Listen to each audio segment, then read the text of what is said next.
Creepypastas, or Reddit no-sleeps, are stories of the strange and the macabre.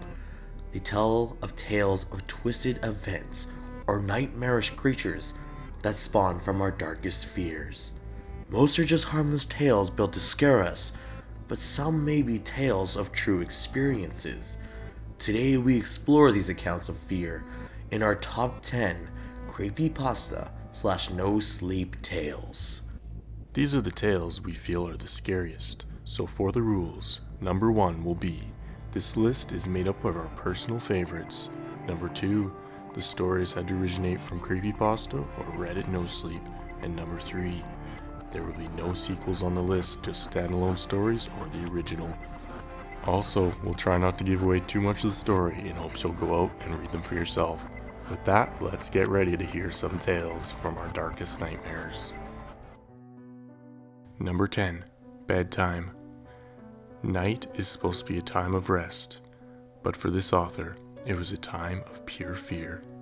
Recalling events of his younger self, he tells of an invisible creature that plagued his time of rest with perverse breaths and violent tantrums that shook his bed with unnatural attacks.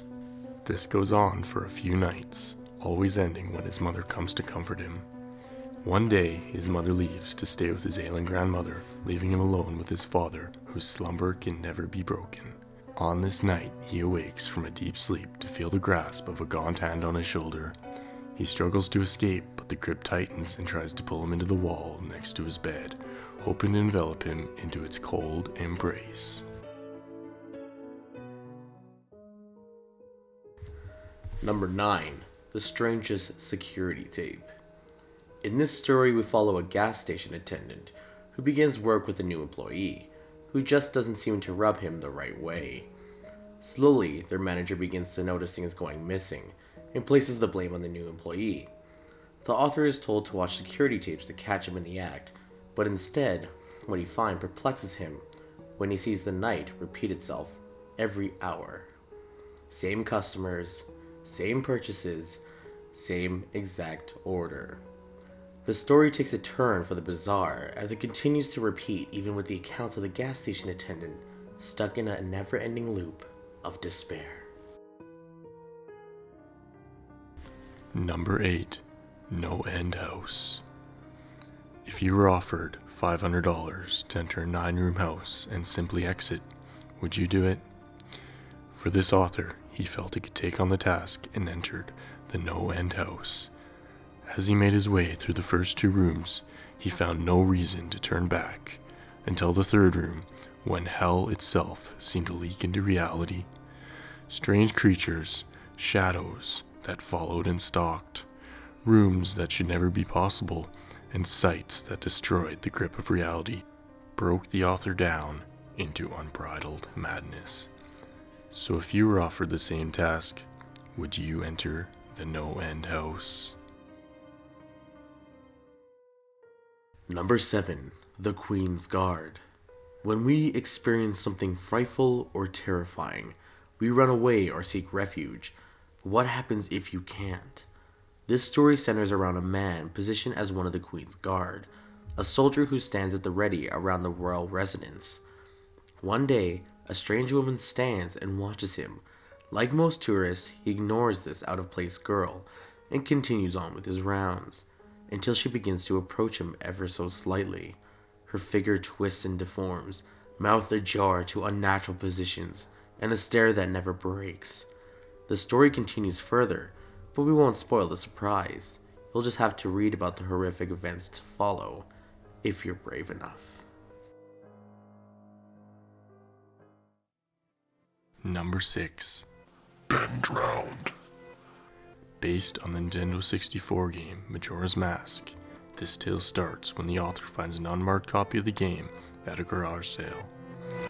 After playing the game for some time, he deletes the original owner's save file titled Ben. Afterwards, the game begins to twist and morph into gruesome images and text that read, You shouldn't have done that. and You've met with a terrible fate, haven't you? the author archived the entire event on YouTube. If you wish, you can find the videos, but be warned, they can be nerve-wracking and can continue to affect you after you've finished watching.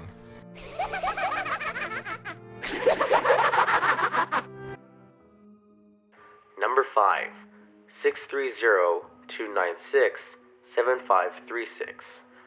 In this story, the author makes a phone call to his contractor to see if he can arrange a meeting. Instead, he's greeted by a bizarre message by a company named Booth World, and they say they can offer a devilish service. He goes along with it and asks for someone to be remodeled. A few hours pass and he receives a phone call of the same number, saying the remodeling is done, and listens to his request being carried out in great detail. He's then informed for their service, he himself will be remodeled, unless he recruits more members by having them call the very same number.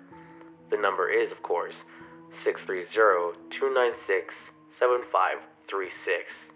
Be warned, someone will answer.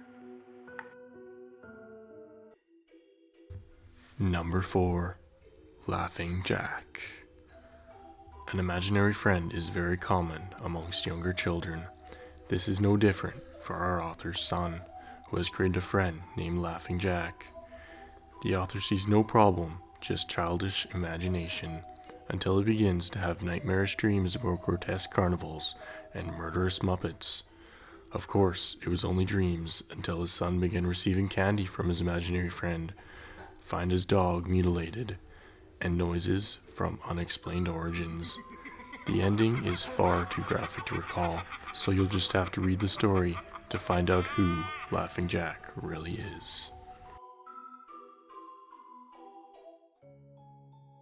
Number 3, The Soul Game. This tale begins with the author sending her son to a school where he meets a new friend.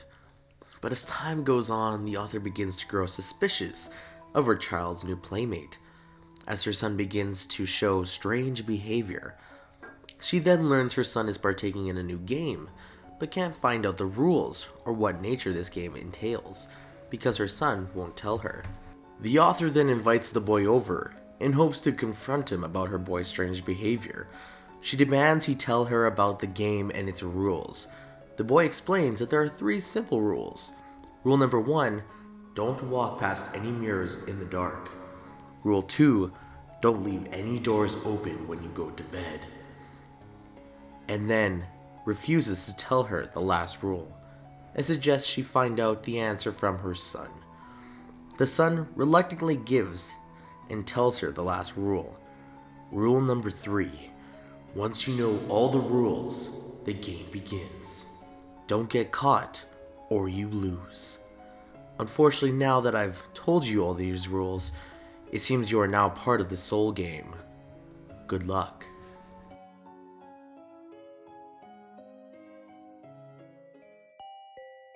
Number 2, How to Play Hide and Seek Alone. This next creepypasta is not a story, but instead an instruction manual to play the simple game of hide and seek alone.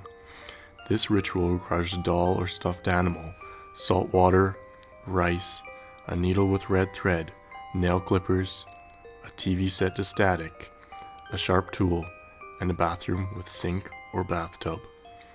The ritual is as follows. Take your doll and cut it open and fill it with rice.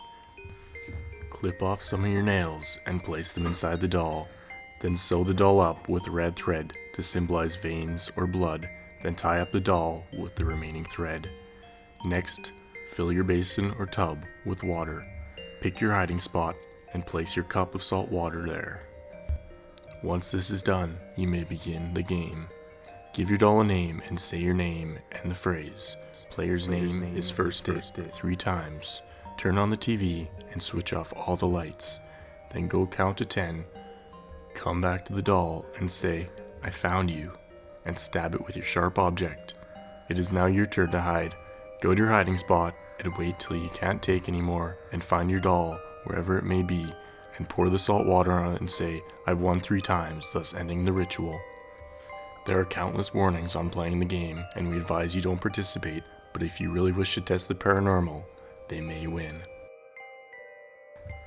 Before we reveal number 1, let's look at some stories that just fell short of making the list.